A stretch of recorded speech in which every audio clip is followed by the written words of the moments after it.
अगर बृहस्पति नहीं चमके तो बृहस्पतेश्वर महादेव, जहां पर बैठकर बृहस्पति भगवान ने शंकर भगवान की आराधना करी है, रोज गंगा जल जाना, गंगा जल लेकर आना, शिव जी की आराधना करना, एक शिवलिंग का निर्माण करा, उसकी आराधना में बृहस्पति भगवान डूब गए, उसकी आराधना में बृहस्पति महाराज निरंतर लगे रहे। और इतनी आराधना बृहस्पति महाराज ने करी, इतनी आराधना कर काशी में करी।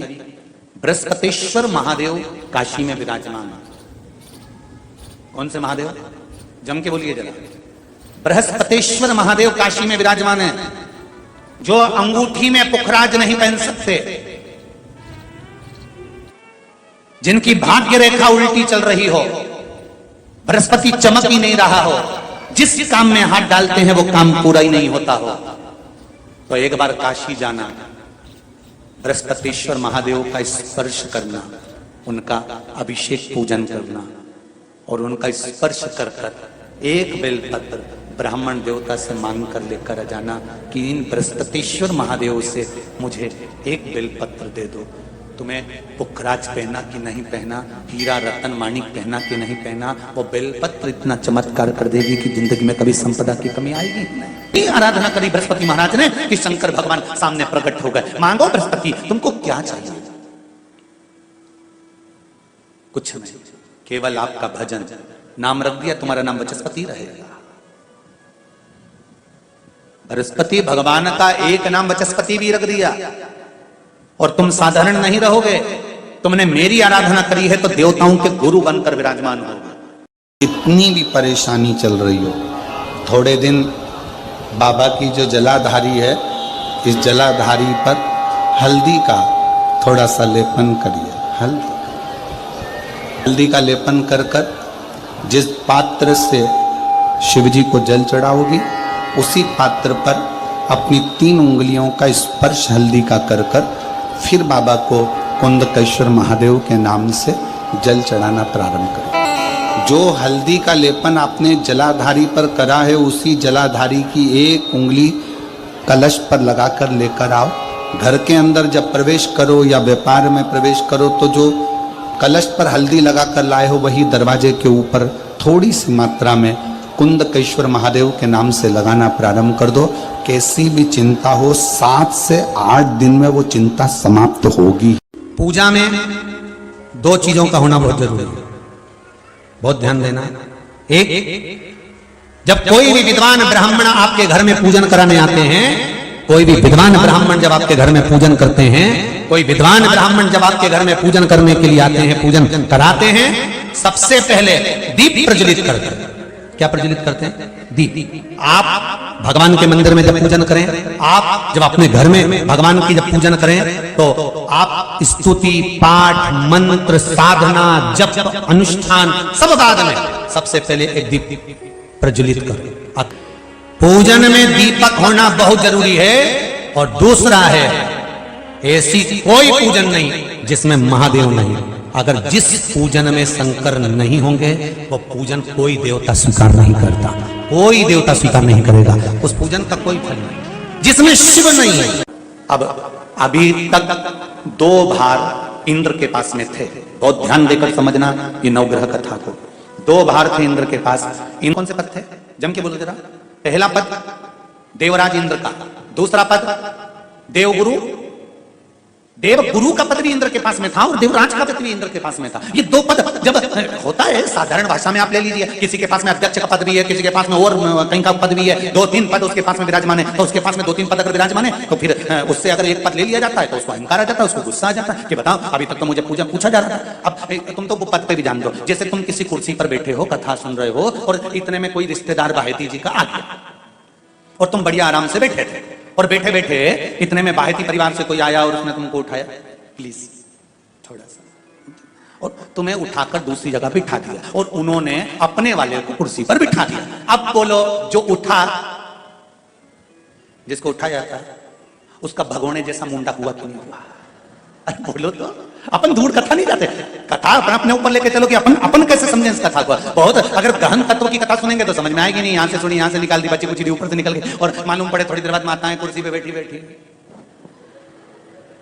अब फिर तो अपन तो अपने पर लेकर चलो ना, कि जैसे कोई आप कुर्सी पर बैठ गए और इतने में इनके रिश्तेदार कोई आए और आने पर उन्होंने कहा दिया तुम यहाँ से उठो दूसरी जगह जाके बैठो, इतने में तुमको बुरा लग गया, बुरा लगा, मुंह भगोने जैसा हो गया, गुस्सा आ गया। उसी तरह इंद्र के पास में दो सत्ता थी, एक देवराज इंद्र थे और दूसरे गुरु का पद भी इंद्र के पास में था। देवताओं के गुरु बनकर इंद्र घूम रहे थे, पर अब उल्टा हो गया। शंकर भगवान ने बृहस्पति महाराज को देव गुरु बना दिया।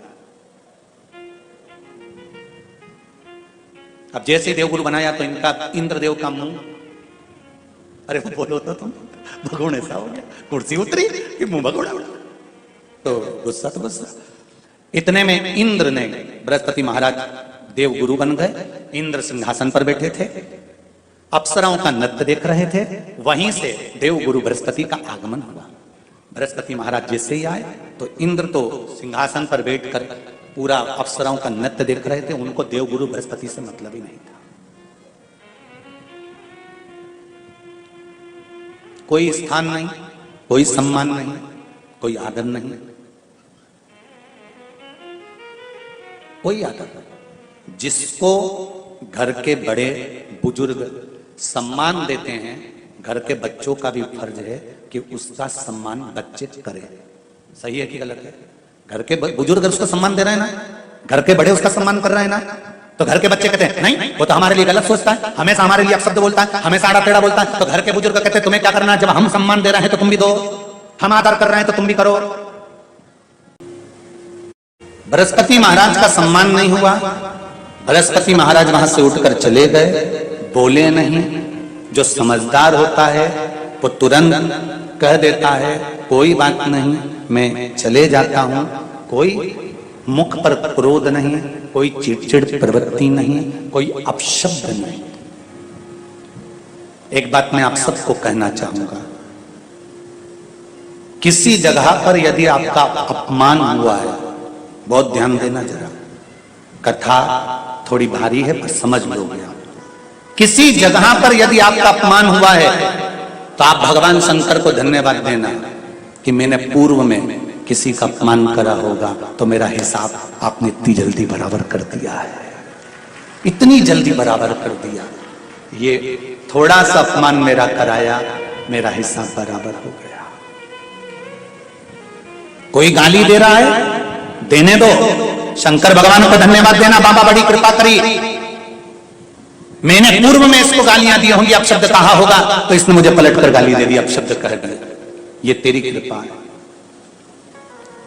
ये तेरी दया। और जब तक तेरी करुणा, तेरी कृपा, तेरी दया नहीं हो तब तक कुछ हो ही नहीं सकता। तेरी कृपा।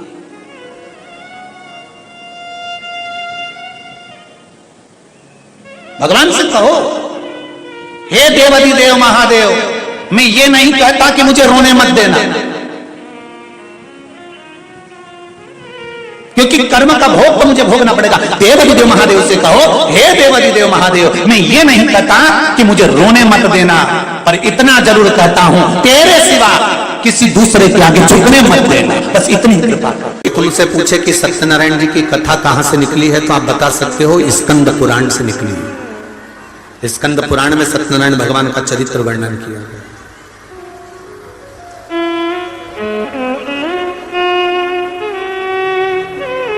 कितने लोग हैं जिनके यहां सत्यनारायण भगवान की कथा होती है? कभी तो हुई होगी, हुई है? चलो रखो। सत्यनारायण भगवान की कथा कौन सी है? पंडित जी जब भी कथा सुनाते हैं उसमें 5 अध्याय सुनाते हैं। बोलो। पहला अध्याय सुनाया, एक ब्राह्मण के घर पर एक लक्कड़हारे ने कथा सुनी। बोलो सही है कि गलत है? दूसरा अध्याय, फिर कथा सुनकर उसने कथा सुनी। फिर तीसरा अध्याय, उसने कथा सुनकर उसने कथा सुनी। फिर चौथा अध्याय, उसने कथा सुनी और उसने कथा सुनी। पर वो कथा थी कौन सी? जो सत्यनारायण जी की थी, जो सबने सुनी, पर आज तक वो 5 अध्याय में नहीं आई। तो वो कथा कौन सी थी? तो कोई तुमसे पूछे तो कह देना शंकर भगवान को जानने के लिए ब्रह्मा और विष्णु ने ढूंढना प्रारंभ करा। भगवान विष्णु नीचे गए, ब्रह्मा ऊपर गए, केतकी का फूल, गाय सबको लेके ब्रह्मा जी आए। नीचे खड़े हुए भगवान विष्णु से ब्रह्मा जी ने पूछा कि तुम्हें भगवान शंकर के चरण मिले? तो भगवान विष्णु ने कह दिया कि मुझे चरण नहीं मिले। शंकर भगवान के सामने भगवान नारायण ने सत्य बोल दिया था, इसलिए उनका नाम सत्य नारायण हो गया। तब भगवान विष्णु ने जैसे ही सत्य बोला तो 33 कोटि देवताओं ने पुष्पों की वृष्टि करी, हाथ जोड़कर स्मरण करा, स्तुति करी। एक सुंदर कलश को सजाकर उस पर श्रीफल रखकर आम पत्र को लगाकर केल पत्र के साथ में भगवान विष्णु की आराधना करना प्रारंभ करी। और भगवान विष्णु की जब आराधना करी तो यही आराधना जब करना प्रारंभ करे तब उनको कदली फल मेवा का भोग लगाया, क्योंकि तुमने सत्य बोला है। सत्य बोलने वाले की पूजन संसार में होती रही है, इसलिए भगवान नारायण की उस दिन से पूजन प्रारंभ हो गई। अब कोई तुमसे पूछे कि सत्यनारायण जी की कथा कौन सी थी, तो तुम बता देना कि कथा ये थी, और वो 5 अध्याय तो कथा के क्रम के। आपने जितनी बार भी सत्यनारायण जी की कथा सुनी होगी उसमें बताया होगा, उन्होंने कथा करवाई तो उन्होंने कथा करवाई तो उन्होंने कथा करवाई। वो कथा कौन सी थी? वो कथा ये। अब भगवान विष्णु ने ब्रह्मा जी से पूछा, आपको भगवान शंकर का सिर मिला? हाँ। आकाशवाणी हो गई शिवलिंग में से, ये ब्रह्मा झूठ बोल रहा है।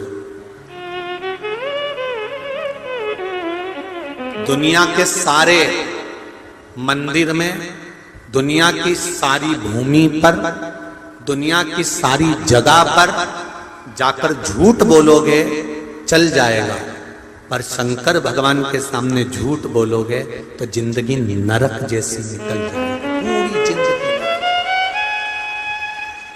ये अदालत, ये पंचायत, ये पंच, ये तो सब बाद में बने। इससे पहले तो गांव के लोग निर्णय कराने के लिए शंकर जी के मंदिर लेके जाते थे। बोलो रे, जितने बैठे हो पुराने, सबको मालूम होगा। जरा सा कोई काम बिगड़ा, चल शंकर जी के मंदिर में उठा गंगा जली और कह दे कि तूने ऐसा नहीं करा। ना पहले पंचायत होती थी, ना पहले अदालत होती थी, ना कोई निर्णायक मंडल होता था, केवल एक निर्णय होता था, शंकर जी के मंदिर में ले जाकर खड़ा कर देते थे और उठा गंगा जली और कह दे तूने ये नहीं करा। कारण क्या था? क्योंकि स्कंद पुराण, शिव पुराण, गर्ग संहिता, लिंग पुराण, नर्मदा पुराण, पद्म पुराण, सारी पुराण एक बात कहती है कि दुनिया में कहीं पर भी झूठ बोल लो, पर शंकर के द्वार पर झूठ मत बोलना। शिव के द्वार पर झूठ बोला तो जिंदगी नरक हो जाएगी। ब्रह्मा जी ने शंकर जी के सामने झूठ बोल दिया। और क्या झूठ बोला? कि मुझे शिव जी का सिर मिल गया। ब्रह्मा जी ने जैसे बोला तो शंकर भगवान ने कहा, ब्रह्मा तुम झूठ बोल रहे हो। ब्रह्मा जी ने बात स्वीकार नहीं करी। ना मानो तो केतकी के फूल से पूछो। केतकी के फूल से शंकर भगवान के सामने भगवान विष्णु ने पूछा, बोल केतकी, क्या ब्रह्मा जी को सिर मिला है शंकर भगवान का? केतकी के फूल ने कहा, ब्रह्मा जी ने तो सिर का दर्शन कब से कर लिया था। केतकी के फूल ने भी झूठ बोल दिया। शंकर भगवान की आकाशवाणी हुई, हे केतकी के फूल, हे केतकी के पुष्प, मैं तुझे श्राप देता हूं, सारे देवताओं पर तू चढ़ेगा पर शंकर भगवान पर कभी नहीं चढ़ेगा। अगर भूल से भी चढ़ गया तो 1000 गौ हत्या के बराबर दोष लग जाएगा।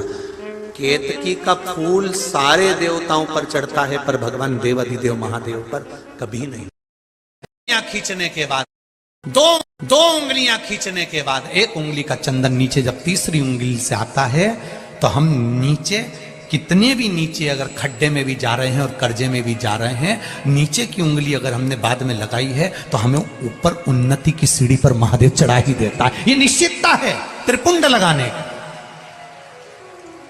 ये त्रिपुंड लगाने की निश्चितता है हमारी। शिव जी का एक नाम है निर्मलेश्वर महादेव। फिर से बोलो, निर्मलेश्वर महादेव। जब कोई हमको कष्ट देने का प्रयास करता है या हमको तकलीफ देता है या हमको दुख देता है या ऐसा लगता है कि कोई हमें तंग कर रहा है, बहुत दिनों से मेरा ये काम होना था, बहुत दिनों से ये फाइल पड़ी है, उस पर सिग्नेचर होना था, वो फाइल आगे नहीं बढ़ रही, उस फाइल को आगे बढ़ना था या काम होना था, और कोई अड़चन मेरी जिंदगी में जरूर आ रही है, उस जगह पर निर्मलेश्वर महादेव का पूजन कार्य आता है। अब उसको करने के लिए अपने को कोई बहुत बड़ा मंडल नहीं बनाना है, हमें बहुत दिखावा नहीं करना है। केवल 5 वृक्ष की पत्ती को, कितने वृक्ष? बस 5 वृक्ष की पत्ती और एक श्वेत पुष्प, सफेद कलर का पुष्प अशोक सुंदरी वाली जगह पर लगाकर चढ़ा देता है। बस निर्मलेश्वर महादेव का नाम लेकर जब चढ़ाया तो कार्य सफलता की ओर अग्रणी हो गया। वो निर्मलेश्वर महादेव प्रत्येक जीव के हृदय में निर्मलता प्रदान करना, प्रत्येक जीव के हृदय में एक सुख का अनुभव करवा देना, प्रत्येक जीव के भीतर एक भक्ति का आनंद प्रदान कर देना। कहीं अगर आपको भी लगता है कि मेरा ये काम होना था, मैंने ये लोन लेने के लिए, मैंने कर्जा चुकाने के लिए, मैंने ये मकान बनाने के लिए, मैंने ये कार्य करने, तो 5 दुर्बा, कितनी दुर्बा? जम के बोलो जरा। 5 दुर्बा, 1 बेलपत्र। कभी अगर मौका मिले जीवन में, 5 दुर्बा, 1 बेलपत्र, 1 अक्षत, 1 चावल का दाना, और तीनों पत्तियों पर लगा हुआ चंदन। बेलपत्र की जो 3 पत्ती होती है, इन तीनों पर लगा हुआ चंदन, दुर्वा, बेलपत्र, चावल का 1 दाना मध्य पत्ती पर रखकर, जब भी आप अपने हृदय से कोई सरकारी गतिविधियों में कहीं फंस गए हो, सरकारी कोई केस चल रहा है, कोई सरकारी चीजों में अगर तकलीफें आ रही हैं, तो शिव का नाम लेकर आप अपना कर्म जरूर करना, मेहनत जरूर करना, कर्म के साथ में शंकर पर विश्वास रखकर 1 अक्षत का दाना, 1 बेलपत्र, 5 दुर्बा हाथ में लेकर शिव का स्मरण कर कर श्री शिवाय नमस्तुभ्यम कहकर, अगर श्री शिवाय नमस्तुभ्यम भी नहीं कह सकते, पंचाक्षर मंत्र नमः शिवाय, षडाक्षर मंत्र ओम नमः शिवाय, या फिर श्री शिवाय नमस्तुभ्यम बोलकर शिव को जो स्थान आपको बताया है, स्थान देखा है ना, फिर ध्यान देंगे, अशोक सुंदरी से शिवलिंग के बीच की जो खाली जगह है, देख रहे हो आप लोग?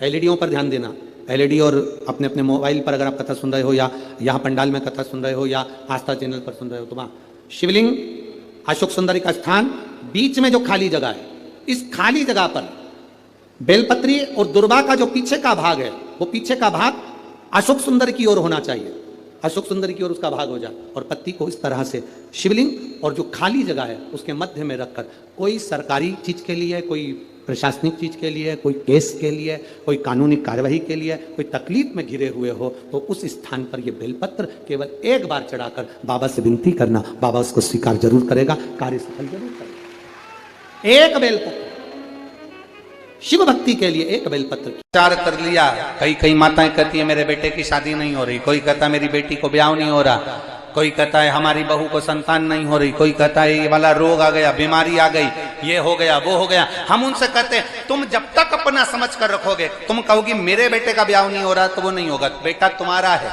तुमने कह दिया मेरी बेटी का ब्याह नहीं हो रहा, वो नहीं हो रहा क्योंकि बेटी तुम्हारी है। तुम कह रहे हो मेरा रोग नहीं मिट रहा, तुमने जान लिया कि रोग मेरा है। तुम कहते हो मेरे यहाँ संतान नहीं हो रही, मतलब तुम जानते हो कि मेरा है। जिस दिन तुम्हारे मुख से ये शब्द मेरा निकलना बंद हो जाए और निकलने लगे महादेव तेरी बेटी की शादी कब करेगा, महादेव तेरे बेटे का ब्याह कब करेगा, महादेव तेरे घर की बहू आई है उसको छोरा कब देगा, महादेव तेरे बल पर रोग आया है तू कब हरेगा, तो महादेव भी कैंसर जैसे रोग को मिटा देता है। द्वादशी के दिन चावल क्यों खाओ? क्योंकि द्वादशी के दिन जब हम चावल का पहला गासा खाएंगे, चावल का गासा जैसे हमारे मुंह में जाएगा तो जितने जीव उस चावल में रहेंगे उसको हमारी 1 दिन पहले की एकादशी का पुण्य मिल जाएगा, और वह जीवों का फिर जन्म नहीं होता, वो मोक्ष पा जाते हैं। उनकी फिर कोई जन्म 84 लाख योनि में